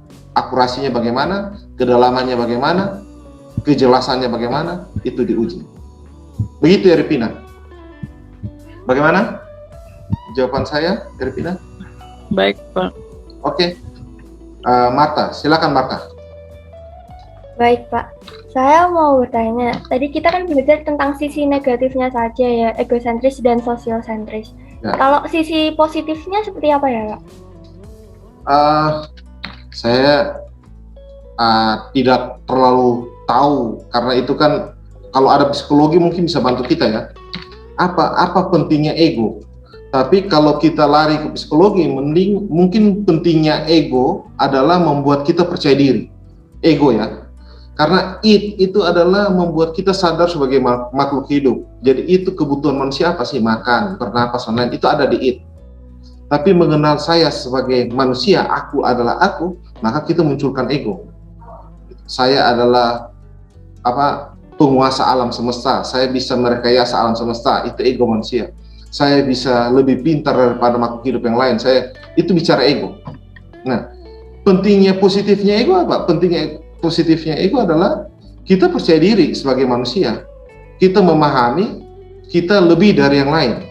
Tapi jika ego terlalu berlebihan, maka kita bisa menggunakan kacamata yang salah untuk memahami realitas. Karena kacamata kita adalah ego kita.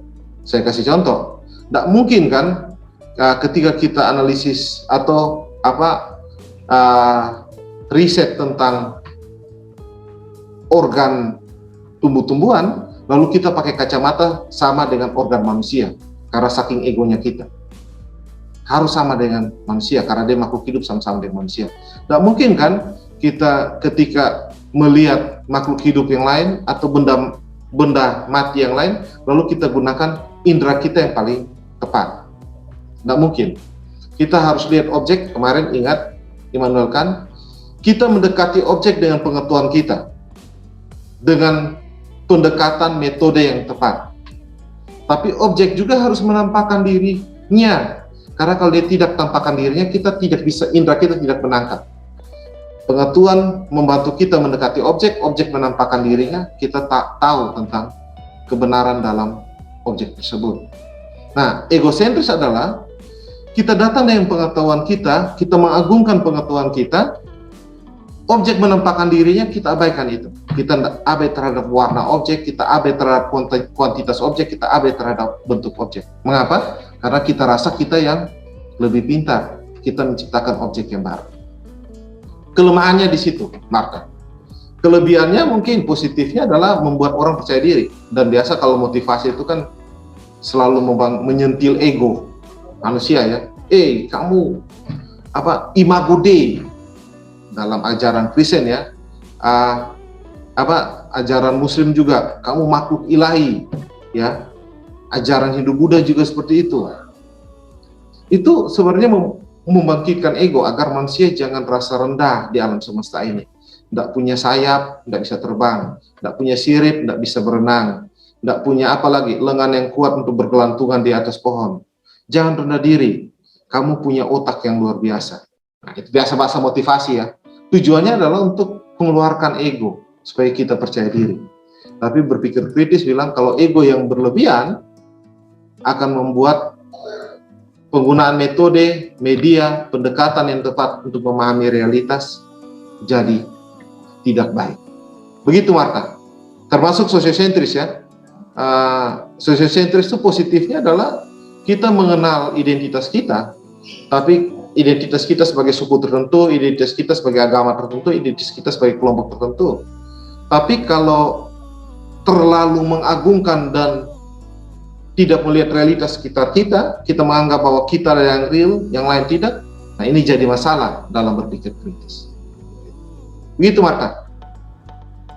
Baik Pak, berarti ego dan sosio itu sebenarnya boleh tapi tidak boleh terlalu berlebihan. Iya, betul. Apalagi pada saat kamu berpikir kritis terhadap objek di luar dirimu, realitas di luar dirimu, atau kamu berpikir kritis tentang paru-paru di dalam tubuhmu, usus di dalam dirimu, usus di dalam tubuhmu. Nah, kamu harus menggunakan metode dan media yang tepat untuk memahami realitas ini.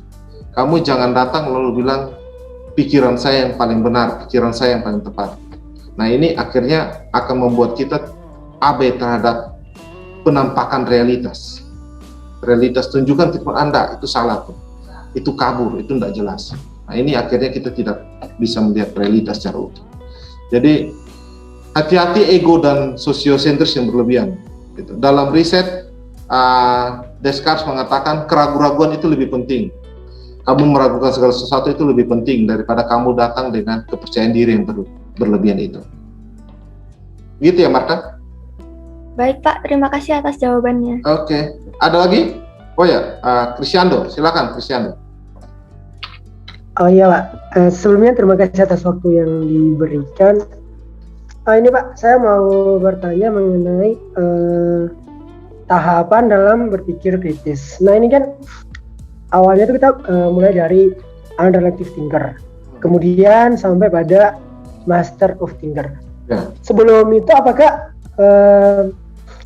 kita bisa memulai dari underactive thinker langsung menuju pada practicing thinker, atau harus melalui challenging thinker, beginning thinker juga dulu Pak? Terima kasih Pak. Oke, Krisyanto, ini pertanyaan yang menarik. Apakah bisa nggak kita lompat 2 tangga? Krisyanto tanya itu, bisa nggak kita lompat? Nggak usah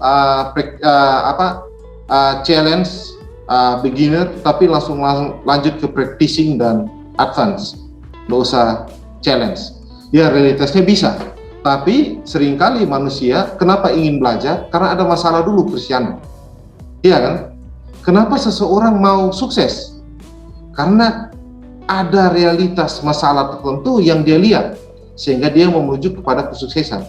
Kenapa banyak orang mau kaya? Karena ada realitas tertentu yang dia lihat, sehingga dia mau ke sana. Pemahaman terhadap realitas ini yang dinamakan challenge thinkers. Pada saat Anda menemukan masalahnya apa?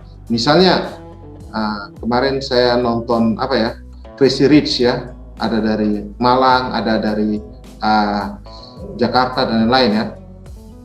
Ada yang dulunya pengamen, ada yang dulunya loper koran dan lain-lain. Mungkin masalah-masalah keterbatasan uang, keterbatasan susahnya cari pekerjaan dan lain-lain, ini menjadi masalah sehingga Crazy Rich ini mulai dengan challenge seeker. Saya harus sukses. Suksesnya mana? Trading, saham, ya kan, kripto dan lain-lain. Nah, bagaimana dia tahu bahwa saham dan kripto itu jalan solusi? Ya dia harus challenge. Masalahnya hanya satu aja, dia mau keluar dari kemiskinan, dia mau keluar dari pekerjaan 12 jam tapi gajinya tidak seberapa ini. Dia mau keluar dari situ, jangan dia pikirkan itu saja. Maka dikatakan challenge thinkers. Nanti kalau dia sudah trading saham, trading kripto dan lain-lain, dia berpikir serius tentang itu, baru dia mulai, saya latih aja, stop loper koran, stop mulung ngamen dan lain-lain, saya fokus ke trading, cari modal ke trading. Lalu dia mulai beginning thinkers, membuat secara teratur untuk trading. Lama-lama dapat untung besar, dia mulai practicing. Gimana kalau bukan hanya trading tapi yang lain lagi? Kehidupan saya atur supaya saya menjadi manusia yang sadar terhadap realitas dan saya menuju sukses. Biasa dari challenge. Nah, bisa nggak loncat? Agak susah ya, karena kita selalu menemukan masalah, baru kita ciptakan teknologinya. Manusia begitu ya. Ketika tidak bisa bercakap-cakap dengan suku yang lain, baru dia ciptakan bahasa sebagai simbol, ya kan, untuk bisa berkomunikasi. Ketika dia meninggalkan orang tuanya jauh, maka diciptakan handphone untuk bisa bercakap-cakap. Jadi challenge itu selalu ada karena manusia selalu menciptakan teknologi setelah ada masalah. Jadi bisa nggak loncat challenge dan beginning? Agak susah Cristiano. Saya bayangkan nggak mungkin lah manusia dari unreflective langsung loncat. Mungkin challenge lalu dia menjadi practicing bisa ya, gitu. Tapi habis challenge agak susah juga. Challenge dia harus beginning juga susah, agak rumit Cristiano. Saya memahaminya. Saya sempat dulu waktu menyusun ini saya pikir bisa nggak ya? Tapi ketika saya simulasi dengan berbagai kasus agak susah karena karakter manusia adalah dia mau berpikir serius, berpikir mendalam, berpikir akurat, berpikir secara teliti pada saat ada masalah. Jika tidak ada masalah, maka dia jalani rutinitas seperti biasanya. Ketika ada masalah, itu baru challenge thinkers muncul. Dicurahkan pikiran dia, tidak tidur, hanya berpikir untuk memahami masalah itu. Setelah pahami masalah, solusinya bagaimana. Setelah dapat solusi, dia uji solusi tersebut. Challenge thinkers. Jadi, kalau mau loncat bisa enggak? Agak atau tidak bisa, Siano. Dia pasti dari challenge baru dia memutuskan saya memulai baru dia memutuskan rutin saya lakukan dalam kehidupan sehari-hari, rutin baru dia memutuskan untuk saya lakukan juga dalam rutinitas saya lainnya, events. Setelah events baru dia master thinkers. Jadi agak susah kalau dia mau loncat Cristiano. Temperamen karakter seperti apa? Manusia selalu ada masalah baru dia mencari solusi. Tidak ada solusi tanpa masalah. Mungkin itu Cristiano. Bagaimana? Ada tanggapan? Baik Pak, jadi intinya tuh agak susah ya kalau untuk meloncat. Jadi harus ini Pak, sesuai dengan sama tahapannya Pak. Iya. Baik Pak, terima kasih. Oke, terima kasih Cristiano. Karena tanpa masalah, challenge itu ada masalah ya, masalah yang menguat. Jadi misalnya dulu seorang anak sangat disayang orang tuanya, dia minta apapun dia selalu dipenuhi. Dia tidak merasakan ada makna dalam hidupnya karena dia selalu ditolong oleh orang tua. Dia masalah apapun, sakit pun orang tua bantu, dia tidak merasakan kerumitan hidup. Tiba-tiba kedua orang tuanya meninggal, di situ baru dia mendapatkan masalah. Wah, ini saya hidupnya gimana? Nah, itu kalau dia berpikir lebih dalam, aduh, ini saya seorang diri, orang tua tinggalkan warisan begini-begini. Dia berpikir mendalam, maka dia akan temukan yang namanya challenge thinkers. Saya harus seperti apa tanpa orang tua? Nah, ini masuk challenge. Kalau dia berpikir mendalam ya. Tapi kalau dia memutuskan bunuh diri itu masih unreflective. Tapi dia memikirkan mendalam untuk mencari solusi terhadap masalah yang dihadapi ini karena orang tuanya sudah tiada, maka dia challenge thinkers. Kalau dia berhasil challenge thinkers, dia akan memutuskan untuk menjalaninya, maka beginning thinkers. Tidak mungkin loncat. Ya. Begitu. Terima kasih Cristiano. Oke, di room chat ada Monica. Monica bertanya, Pak, apakah memenuhi pikiran dengan segala pertanyaan itu baik-baik saja atau tidak? Apakah memenuhi pikiran dengan segala pertanyaan itu baik-baik saja atau tidak? Saya belum memahami pertanyaannya. Apakah memenuhi pikiran dengan banyak pertanyaan itu baik-baik saja atau tidak? Kalau Descartes, aku berpikir maka aku ada. Cognitas ergo sum ya, aku berpikir maka aku ada. Aku sadar bahwa aku berpikir maka aku ada. Kalau dia pakai pendekatan itu, maka membuat banyak pertanyaan dalam pikiran kita itu adalah manusiawi. Membuat banyak pertanyaan. Jadi seorang anak kecil ketika dilarang naik sepeda, dia akan terus mencoba. Mengapa? Karena dalam pikiran dia, kenapa saya tidak boleh? Kenapa orang tua saya boleh? Kenapa kakak saya boleh? Kenapa saudara sepupu saya boleh? Kenapa saya tidak boleh? Itu pertanyaan. Hal ini yang membuat dia akan terus berpikir. Jadi, apakah memenuhi pikiran kita dengan banyak pertanyaan itu baik? Ya baik. Sebagai aku berpikir maka aku ada. Nah, persoalannya banyak yang tidak mengoptimalkan saraf dalam pikirannya dengan pertanyaan dan mencari tahu jawaban atas pertanyaan tersebut. Banyak itu. Maka dalam pendekatan neuroscience ada yang namanya jaringan saraf yang dorman ya, mati. Mengapa mati? Karena tidak difungsikan, tidak diaktifkan. Contohnya apa? Misalnya kalau kalian anak SD, SMP, SMA belajar matematika, belajar tentang cos, tang, sin, cos, tangen, sinus ya, itu belajar matematika. Tapi ketika S1-nya kalian memutuskan ambil fakultas bahasa dan sastra, khususnya bahasa Inggris, lalu tidak belajar lagi cos, tang, sin, 4 tahun tidak belajar itu maka ketika diperdapkan yang soal itu lagi, kalian tidak tahu jawabannya. Bahkan kalian bilang, dulu saya ingat, tapi dulu saya pintar di SMA, gampang, tapi kok saya tidak tahu lagi. Itu karena apa? Pikiran kita tidak pernah dilatih untuk menggunakan pengetahuan yang sudah kita miliki. Harusnya di pikiran kita bertanya, kenapa saya harus belajar cos, sin, tang? Bisa tidak diterapkan dalam bahasa Inggris? Penting tidak dalam kehidupan saya? Sehingga dalam keseharian saya bisa gunakan rumus itu. Tapi karena belajar kita adalah hanya untuk lulus, bukan untuk memahami apa yang kita pelajari, akhirnya saraf kita, dendrit kita, dorman, mati. Neuroscience ya, bisa mati loh. Nah itu yang mungkin orang bilang pelupa dan lain-lain. Jadi penting itu membuat pikiran kita banyak pertanyaan. Dengan banyak pertanyaan maka kita banyak tahu. Ketika kita banyak tahu, maka kita menjadi kritis, dan ketika kita kritis, kebijaksanaan menjadi milik kita. Ketimbang kita tidak bertanya. Ingat, ada 2 tipe bertanya. Anda bertanya kepada orang lain, ataukah Anda bertanya lalu memikirkan mencari tahu jawaban sendiri. Dua tipe ini sama-sama benar, sama-sama baik adanya. Jadi Monica, bertanya itu sangat penting. Maka Socrates bilang, teruslah bertanya semasa hidupmu. Bahkan kalau Socrates bilang, kalaupun saya mati dihukum karena saya bertanya, maka ketika nanti di alam, kalau memang setelah kematian ada kehidupan setelah itu, maka di kehidupan selanjutnya setelah kematian ini, saya akan terus bertanya. Karena apa? Dengan bertanya, saya memahami kebenaran, dan memiliki kebenaran itu penting untuk dasar pengetahuan.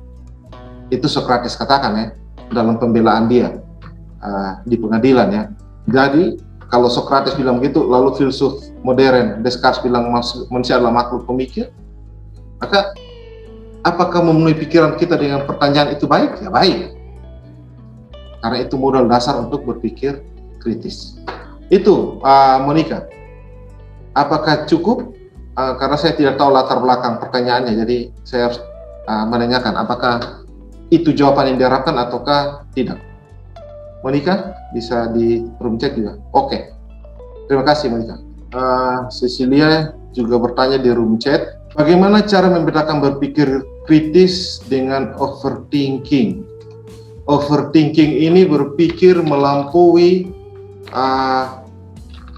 realitas yang ada ya. Kalau berpikir kritis, dia berpikir untuk memahami realitas. Jadi kalau kita bilang overthinking itu adalah kita menggunakan pikiran kita untuk memenuhi rasa khawatir. Jawabannya sudah ada, tapi jangan-jangan. Jawabannya sudah ada, tapi jangan-jangan. Kita tidak fokus pada objek atau realitas yang ada, Cecilia. Kita fokusnya pada kekhawatiran, overthinking. Sehingga kita bisa terjebak pada realitas bayang-bayang, bukan realitas yang sesungguhnya. Jadi kalau di matematika 1 tambah 1 sama dengan 2, dia bilang, tapi jangan-jangan salah. Dia sudah jawab 2, tapi jangan-jangan salah. Dia tidak fokus pada realitas logika matematikanya. Dia sibuk dengan pikirannya. Itu overthinking. Kekhawatiran. Sedangkan critical thinking, dia fokus pada objek. Saya selalu katakan, kalian datang dengan seperangkat standar ukuran, lalu objek menampakkan dirinya. Jadi kalian harus fokus ke objek ini dengan seperangkat standar ukuran yang kalian punya di kepala kalian. Sehingga apa? Kalian memahami kebenaran. Jangan kalian penuhkan pikiran kalian dengan ego. Khawatir. Hal ini akan membuat overthinking muncul. Akan memahami realitas? Tidak. Akan tahu objek? Tidak. Memahami kebenaran? Tidak.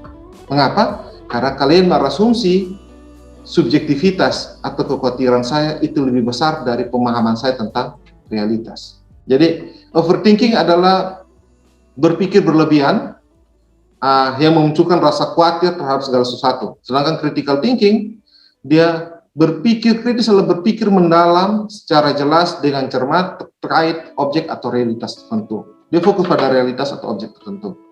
Begitu Cecilia. Berikutnya ada pertanyaan juga dari Maria Valentina. Cara mengendalikan egosentrik dengan berpikir kritis. Ya Pak. Oke, benar. Tetapi bagaimana jika yang memiliki egosentrik tidak sadar-sadar ya Pak? Oh ya. Oke. Cara mengendalikan egosentrik dengan berpikir kritis, tapi bagaimana jika yang egosentrik tidak sadar-sadar? Jawabannya sederhana. Saking sederhana, ada yang mau bantu saya jawab? Dapat nilai juga? Ada yang mau bantu saya jawab? Bagaimana jika ada yang tidak bisa kendalikan ego dia? Egonya lebih tinggi. Apa yang terjadi? Bisa tidak dia jadi pemikir kritis? Ada? Yang mau bantu saya jawab? Ada? Vina, silakan. Mungkin kalau saya pribadi tidak bisa berpikir kritis ya Pak. Kenapa? Alasannya? Alasan aja yang menurut kamu apa? Mengapa? Karena kalau terlalu ego kan kita tidak bisa memahami suatu objek atau suatu masalah dengan pendapat orang lain, gitu Pak. Begitu. Terima kasih Vina. Begitu Maria. Jadi kalau kita ego yang lebih tinggi, maka kita tidak memahami realitas atau objek yang kita lihat. Karena kita sibuk dengan pikiran kita. Tadi ya, bisa overthinking itu. Kita sibuk dengan pikiran kita. Maka kita akan jalani rutinitas tanpa kesadaran. Nah, kalau dia menjadi seperti ini, jadinya apa? Ya kita tidak bisa bilang dia tidak berpikir, dia berpikir. Tapi Richard Paul dan Linda Elder menempatkan dia sebagai weak critical thinkers, pemikir kritis yang lemah. Mengapa lemah? Karena dia menempatkan egonya lebih tinggi daripada objek yang diamati atau realitas yang diamati. Dia menganggap dirinya paling benar terhadap realitas atau objek yang diamati. Ya, dan ini sering terjadi, kan? Banyak individu yang begitu. Ada yang merasa lebih pintar daripada pembimbingnya. Ada yang merasa lebih pintar daripada masyarakat yang ditelitinya. Ada yang merasa lebih pintar daripada respondennya. Ini responden jawab salah, karena responden ini adalah orang yang memberikan data kan. Tapi responden pun dianggap salah. Karena dia merasa bahwa dia yang paling tahu. Nah, ini ada. Nah, kalau ini terjadi, dia tidak sadar-sadar, ditegur pembimbing tidak bisa, ditegur dosen tidak bisa, dibilangin teman-teman, kamu tuh lagi neliti, kamu ini peneliti. Jangan jadikan dirimu yang sedang diteliti. Jadi jangan kasih pertanyaan lalu jawab sendiri. Biarkan responden yang menjawab pertanyaan itu. Tapi dia tetap ngeyel. Nah, kalau model begitu bagaimana? Ya, penelitiannya tidak selesai. Dia tidak tahu hasil dari penelitiannya dia. Dia tidak tahu kemana tujuan penelitiannya dia. Objeknya dia tidak bisa ungkapkan secara utuh, jelas. Ketika dosen bilang, oke, sampaikan hasil penelitianmu. Dia bingung. Kesana kemari, mutar-mutar, tidak jelas. Mengapa? Karena dia sibuk dengan pikirannya sendiri. Jadi akibatnya seperti itu. Lalu bisakah dia menjadi critical thinkers? Tadi Vina sudah bilang, tidak bisa. Karena lagi sibuk dengan pikirannya sendiri. Dia tidak menerima perspektif orang lain. Bahkan objek pun diabaikan. Realitas pun diabaikan. Menganggap dirinya yang paling benar. Sampai sini, apakah dia tetap pemikir kritis? Tetap, tapi yang weak critical thinkers. Weak, karena manusia pada umumnya adalah makhluk pemikir kritis yang lemah. Bukan strong, bukan pemikir kritis yang kuat, tapi lemah. Mengapa lemah? Karena dia tetap kritisi pikirannya sendiri, ya kan? Dia kritisi pikirannya sendiri. Jadi sibuk dengan egonya dan tidak sibuk dengan objek di depan dia, sibuk dengan egonya. Begitu, Maria. Vina sudah membantu, terima kasih Vina. Gimana Maria? Oke, terima kasih. Ada lagi? Matias ya, Matias Angga bertanya lagi di room chat. Apa egosentrik itu sama dengan fanatik ya? Fanatik terhadap diri sama, tapi fanatik terhadap orang lain tidak sama, karena dia lebih menyayangi dirinya, Angga atau Matias. Jadi fanatik terhadap dirinya, kalau diasumsikan gitu ya, oke, itulah egosentrik. Dia menganggap dirinya yang paling benar, fanatik terhadap dirinya sendiri. Jadi kalau dia pakai baju di depan teman-teman, dia merasa diri paling bagus. Itu egosentrik. Nah, itu fanatik. Tapi kalau bilang fanatik terhadap artis, tokoh dan lain-lain, tidak. Karena ini berpusat ke dirinya, dia tidak berpusat pada orang di luar dirinya. Jadi, ya fanatik terhadap diri mungkin, ya, Matias, Angga. Tapi kalau fanatik terhadap tokoh, artis di luar diri, oh tidak. Karena pusat edar kebenaran dirinya. Egosentrik itu pusat edar kebenaran dirinya. Jadi kalau dia juri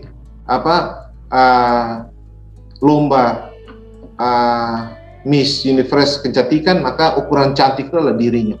Jika dia juri lomba kepintaran, maka ukuran pintar itu dirinya. Jika dia juri lomba ketangkasan, maka ukuran tangkas itu dirinya. Tidak boleh melampaui dirinya. Nah, kalau fanatik terhadap dirinya, ya itulah egosentrik. Begitu, Matias. Oke, terima kasih. Oke, Abner, angkat tangan, silakan Abner. Pak, izin bertanya. Tadi kan katanya kalau orang yang berpikir pemikirannya itu yang paling benar itu dia berarti egosentrik kan, Pak? Orang yang berpikir pemikiran yang paling betul, Pak. Ya. Tapi kalau misalnya dia tuh terus kekeh kalau pemikirannya betul dan di akhiran dia itu bisa membuktikan kalau pemikiran barunya ini betul dan menemukan temuan baru, itu berarti dia masih dianggap sebagai weak critical thinker atau gimana, Pak? Oke. Terima kasih Abner. Hati-hati karena egosentris itu tidak butuh bukti, Abner. Dia tidak perlu buktikan. Kalian cukup percaya saja saya sudah benar. Saya tidak perlu buktikan. Nah, kalau dia berusaha buktikan, maka dia kritis. Gitu. Dia bisa masuk dalam aliran rasionalisme, ya kan? Jika saya buat rumus dan saya bilang rumus ini benar, saya pakai logika matematika untuk buktikan. Dia kritis. Tapi ini tidak butuh pembuktian. Egosentrik itu tidak butuh pembuktian, Abner. Karena saya sudah pintar, ya kalian akui aja. Jika saya salah ngomong pun, saya tetap pintar. Tidak perlu dibuktikan bahwa saya ngomong itu benar atau tidak perlu. Nah, ini hati-hati. Jadi egosentrik itu dia tidak perlu pembuktian. Dia butuh saja kalian yakin bahwa dia sudah yang jadi pusat kebenaran. Titik. Kalau dia berupaya tidak buktikan bahwa memang dia jadi pusat kebenaran, dia tidak akan membuktikan. Tidak penting itu pembuktian. Memang biasa saya paling pintar kok. Bahasanya biasa begitu ya. Sudah biasa saya paling pintar kok. Tidak mungkin saya salah. Tidak mungkin saya tidak lulus dan lain-lain. Sudah biasa saya paling pintar kok. Bahasanya begitu. Jadi dia tidak perlu pembuktian. Kalau Abner bilang kalau dia bisa buktikan, maka dia tidak egosentrik. Karena dia ada upaya untuk menguji dan buktikan. Karena orang egosentrik dia tidak butuh bukti. Anda yakini aja. Dia percaya dirinya berlebihan, tidak perlu bukti gitu. Gitu Abner. Gimana? Baik Pak, terima kasih. Ya, oke. Matias, Angga, oke. Ada lagi yang mau bertanya? Jadi hati-hati ya. Karena berpikir egosentris dan sosiosentris itu mereka tidak butuh bukti. Orang yang merasa dirinya paling benar atau kelompok yang merasa dirinya paling benar, kamu berdebat dia suruh dia buktikan, dia tidak perlu. Anda cukup yakini aja. Anda mau cari tahu kapan kami paling benar? Tidak perlu. Anda percaya aja kami sudah paling benar. Nah, ini yang menghalangi pikiran manusia untuk bisa kritis, untuk bisa menggunakan intelektualitas dan nalar secara tepat. Karena kita berdiri di atas asumsi dan meyakini asumsi kita benar tanpa pembuktian. Begitu. Jadi itu egosentris, bahayanya di situ. Oke, Naftali Putri ya, bertanya di room chat. Pertanyaannya, bagaimana cara mengontrol ego yang berlebihan? Cara kontrol ego yang berlebihan, sampai Anda temukan masalah, Naftali, maka Anda memahami bahwa Anda butuh berpikir terhadap masalah tersebut. Jadi di dalam critical thinkers, bagaimana cara mengatasi ego dan sosiosentris? Anda harus menemukan masalah. Tanpa masalah, Anda tidak bisa challenge diri Anda untuk berpikir. Jadi, saya kasih contoh. Tadi, mahasiswa yang 4 tahun kuliah dan merasa dirinya paling gaul, paling pintar, dan lain-lain. Tiba-tiba, 199 temannya sudah wisuda. Dia yang belum wisuda. karena belum tugas akhir dan praktek. Tapi masih merasa dia yang paling gaul. Tiba-tiba adik-adik angkatannya menganggap mereka ini berteman, tidak lagi ada junior senior. Tiba-tiba adik angkatannya sudah mengolok-olok dia, katanya gaul, pintar, kok lama lulus. Di situ dia mulai ketemukan masalah. Di situ egonya yang selama ini dia puja-puja runtuh. Jadi caranya adalah ya Anda harus sadar diri. Bagaimana supaya sadar diri? Susah manusia untuk menyadari diri, ya ada masalah. Memahami masalah di sekitarmu. Masalah jika kamu sudah lulus kuliah terlalu lama dan harus lulus. Masalah misalnya saya kuliah bukan untuk nilai tapi saya kuliah untuk memahami materi. Itu masalah yang harus diketahui. Kontrol ego itu sangat susah. Sangat susah. Apalagi kita dari kota besar, dari SMA yang unggul, lalu kita selalu mendapat nilai yang terbaik. Itu sangat mudah ego itu muncul. Cara kontrolnya adalah temukan masalah, bahkan masalah sederhana sekeliling kita, pikirkan secara mendalam masalah tersebut. Menurut Pauline Elder ya, challenge thinkers. Temukan masalah, lalu berpikir secara mendalam terhadap masalah tersebut. Apa sih masalahnya? Kenapa masalah ini ada? Kira-kira ada solusi enggak? Ada alternatif solusi lain enggak? Itu membuat ego kita akan luntur, memperkaya perspektif kita, dan akhirnya kita menjadi pemikir kritis. Caranya begitu, karena saya tidak tahu pendekatan psikologi yang lain, karena saya kurang kuasai ilmu psikologi, tapi pakai pendekatan critical thinking adalah pahami bahwa dalam diri manusia tiap hari, tiap jam pasti ada masalah. Pasti itu. Kalau kita tidak mau mencari tahu masalah, kita akan terjebak dengan rutinitas ego kita. Tapi kalau kita mau mencari tahu, kira-kira masalahnya apa? Nah, itu kita akan berupaya untuk mengurangi ego kita sedikit. Begitu, Naftali ya, itu. Mungkin itu jawaban saya, karena kalau pendekatan psikologi, saya tidak punya ilmu untuk menjawab itu. Tapi kalau dalam pendekatan critical thinking, masalah akan mengantar kita untuk mengontrol ego.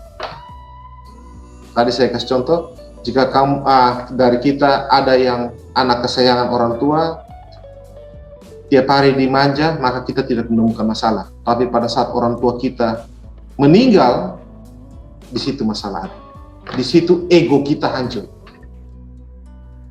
Di situ ego akan kita kontrol, kita turunkan, dan kita mulai berpikir secara reflektif, mendalam. Caranya begitu. Tapi kalau tidak menemukan masalah, ego selalu ada. Terima kasih, Naftali. Yusak bertanya, saya tidak tahu ini pertanyaan mudah atau sulit ya. Apakah beda berpikir kritis dengan solusi? Pertanyaan Yusak. Apa beda berpikir kritis dengan solusi?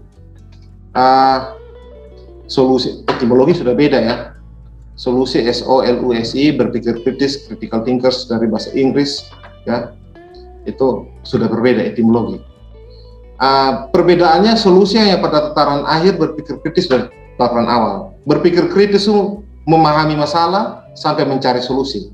Kalau solusi hanya di finishnya saja, Yusak.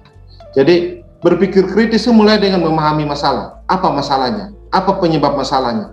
Instrumen inti dalam masalah ini apa? Kenapa bisa terjadi? Setelah itu baru cari solusi. Bagaimana menangani masalah ini? Solusinya. Tapi kalau solusi, dia langsung datang dengan, oke, ini penanganannya. Apakah dia sudah mencari tahu masalahnya? Mencari tahu kebenaran dalam masalah itu? Belum tentu. Banyak dari kita kan, karena egosentris langsung datang dengan solusi ya. Saya yang selama ini paling benar. Jadi, ini sudah. Dia tidak tahu masalah. Dulu di kampung saya seperti ini, jadi pasti solusinya ini tepat. Dia tidak tahu bahwa dia di kampungnya orang lain. Gitu. Jadi berpikir kritis, memahami realitas, memahami masalah, mengkonstruksi masalah tersebut, baru dia mencari solusi. Dia buat ada 2-3 solusi, ada solusi utama, ada solusi alternatif, lalu dia trial ketiga solusi tersebut. Itu berpikir kritis. Kalau solusi, kadang-kadang tidak pahami masalah, tidak konstruksi masalah, datang dengan pengalaman sendiri. Di kampung saya begini, nah itu sudah terjebak dengan egosentris ya. Di kampung saya begini, saya ketika di desa begini, saya di kota begini, terapkan aja. Nah, ini terkesan dengan solusi yang terkesan egosentris. Jadi, solusi hanya ada di akhir, tapi berpikir kritis, dia melihat secara keseluruhan dan mendalam. Begitu Yusak. Jadi kalau Yusak datang dengan saya di kota saya buat seperti ini, maka ada kemungkinan Yusak egosentris. Tapi kalau Yusak bilang, oke, kita pahami masalah dulu, karena masalah di tiap daerah beda, masalah di tiap desa beda. Kita konstruksi dulu masalahnya. Setelah itu kira-kira solusinya apa? Apakah hanya satu solusi atau ada alternatif solusi yang lain? Kalau ada lebih dari satu solusi, bisa enggak kita uji penerapan dari tiap solusi tersebut? Nah, itu berpikir kritis, ya, karena dia ada standar intelektual dan ada elemen bernalar di dalam. Gitu ya, bisa. Oke, tadi ada yang resen. Sebelum saya ke Ana Maria. Tadi saya Pak, cuman tadi salah mencet Pak. Oh ya, oke. Nah, oke, berarti saya membacakan pertanyaannya Ana Maria. Pertanyaannya Ana Maria, apa yang dilakukan oleh orang-orang yang berpikir kritis jika melakukan kesalahan? Jika terjadi kesalahan, maka mereka akan memperbaiki metode, pendekatan, tools, alatnya. Saya kasih contoh gini, kayak tadi ya. Jika kamu ke dokter mata untuk periksa matamu minus, dokter ingin tahu kamu minus berapa. Apa yang dilakukan dokter mata? Langsung kasih solusi, kamu pakai kacamata ini? Tidak. Yang dokter lakukan adalah gunakan lensa berbagai minus untuk mengukur seberapa minus kamu. Dia akan taruh mata minus, akan taruh lensa 1, lensa 2, lensa 3. Setelah itu dia akan menyuruh Anda melihat huruf dan angka di depan Anda. Dia akan tunjuk, ini huruf apa? Kamu akan bilang A. Dia bilang, A yang betul, jelas, atau A kabur? A kabur Pak. Oke, dia kasih jawab lagi. Ini huruf apa? Aduh Pak, saya tidak bisa lihat. Oke, dia ganti lensa. Ini huruf apa? B. B jelas atau B kabur? B jelas Pak. Dia kasih kecil hurufnya. Ini huruf apa? D. D jelas atau D kabur? D kabur Pak. Oke, dia ganti lagi lensanya. Nah, proses ganti lensa itu adalah proses ganti tools, ganti metode, ganti pendekatan. Tujuannya apa? Supaya huruf dan angka yang dilihat di depan menjadi jelas. Pada saat kamu bilang, oke Pak, itu angka 7. Angka 7 ini kamu lihat jelas atau kabur? Jelas Pak. Oke, saya kecilin ya angkanya. Dia kasih angka yang size-nya 12. Ini angka berapa? Angka 9 Pak. Jelas? Jelas Pak. Dia kasih ganti huruf lagi. Ini huruf apa? N Pak. Jelas? Jelas. Oke, berarti kamu minus sekian.